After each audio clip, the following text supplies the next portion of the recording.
नमस्कार और दिल से अभिनंदन।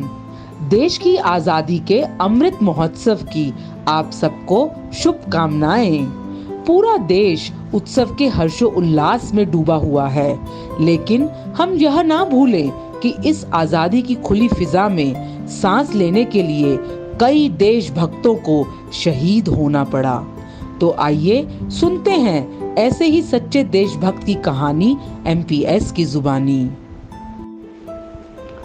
सरफरोशी की तमन्ना अब हमारे दिल में है, देखना है जोर कितना बाजुए कातिल में है। वक्त आने दे बता देंगे तुझे आसमां हम, अभी से क्या बताएं क्या हमारे दिल में है। जी हाँ, ठीक पहचाना आपने, हम बात कर रहे हैं राम प्रसाद बिस्मिल जी की। राम प्रसाद बिस्मिल का जन्म 11 जून 1897 को उत्तर प्रदेश के शाहजहांपुर में हुआ। इन्होंने अपने पिता से हिंदी व एक मौलवी से उर्दू की शिक्षा ली। वे एक होनहार नौजवान थे, गजब के शायर थे। इनका व्यक्तित्व बड़ा ही आकर्षक था। इन्होंने बचपन से ही देश को गुलामी की जंजीरों से छुड़ाने का सपना देखा। इन्होंने सबसे पहले मातृवेदी नाम का संगठन बनाया, जिसका लक्ष्य था अंग्रेजों से लोहा लेना। बिस्मिल जी एक बहुत बड़े क्रांतिकारी थे। इन्होंने 28 जनवरी 1918 को देशवासियों के लिए संदेश नाम के पर्चे बांटे, जिनमें देशभक्तों का आह्वान किया गया था।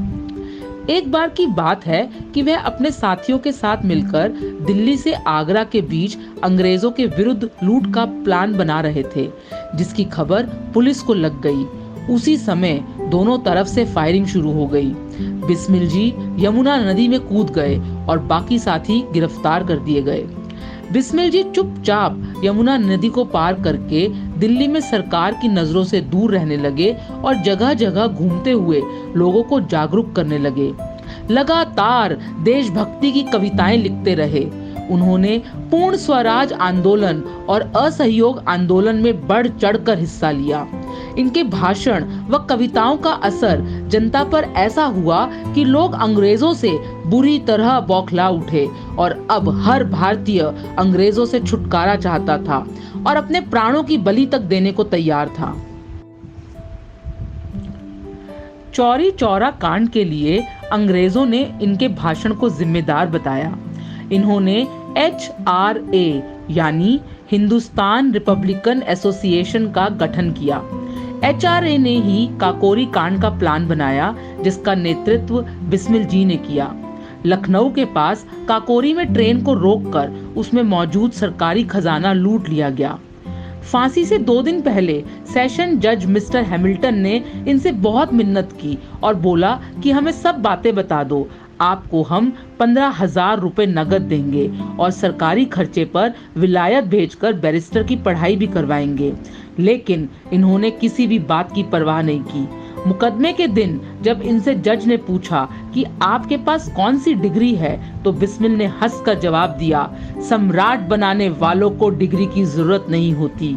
इसी कांड के चलते उन्हें 19 दिसंबर 1927 को गोरखपुर जेल में फांसी दे दी गई। फांसी पर ले जाते समय बिस्मिल जी ने बड़े जोर से कहा, वंदे मातरम, भारत माता की जय, और शांति से चलते हुए कहा, मालिक तेरी रजा रहे और तू ही तू रहे, बाकी न मैं रहूं न मेरी आरज़ू रहे। जब तक कि तन में जान रगों में लहू रहे, तेरा ही जिक्र और तेरी ही जुस्तजू रहे। फांसी के तख्ते पर खड़े होकर कहा, I wish the downfall of British empire. अंतिम संस्कार के लिए बिस्मिल के शरीर को राप्ती नदी के किनारे ले जाया गया, जिस जगह को आज राजघाट के नाम से भी जाना जाता है। ऐसे देशभक्त के देश के प्रति प्यार, भक्ति और जुनून को हम सलाम करते हैं। जय हिंद।